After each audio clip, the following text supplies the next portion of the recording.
నాకు కనపడకుండా నా ఊపిరి తీయించి, నాకు కనపడకుండా నాలో కూర్చుని, నాకు కనపడకుండా నేను తిన్నది జీర్ణం చేసి, నాకు కనపడకుండా నాలో ఉన్న పిప్పిని బయటికి తోచి, నాకు కనపడకుండా లోపల పదార్థం అయిపోతే ఆకలేస్తోందని మంట పెట్టి, నాకు కనపడకుండా నాలో నీళ్లు అయిపోతే దాహం వేసేటట్టు చేసి, లోపలికి నీళ్లు పోస్తే చాలు చాలని దాహం తీరిందని చెప్పి కంటికి కనపడండి ఇన్ని చేస్తాడు దొంగ గడువాడు.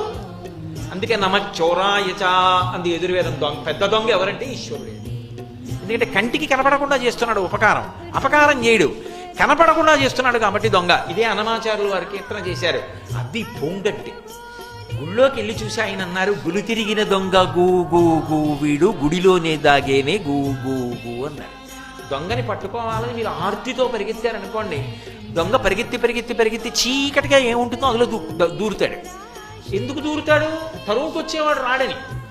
తీరా తరువుకొచ్చేవాడు అక్కడికి వచ్చి నించుని ఇలా చూశాడు అనుకోండి, ఇంకెక్కడికి వెళ్తాడు? వెనక గోడ ఉంది, అందుకని ఇంకా పారిపోవడానికి వీల్లేక దొరికిపోయి అలా నించుంటాడు. నేను ఇన్నాళ్ళ నుంచి నాకు ఉపకారం చేస్తున్న దొంగని చూడాలని పరిగెత్తి పరిగెత్తి పరిగెత్తి పరిగెత్తి వెతికితే, ఈ హృదయ గుహలోకి వెళ్ళడం నాకు చేత కాకపోయినా ఈ గుహలో వాడు దొరికాడు మూర్తి రూపంలో. అబ్బా ఎంత ఆనందమో అని కీర్తన చేశాడు అన్నమాచార్యులు వారు.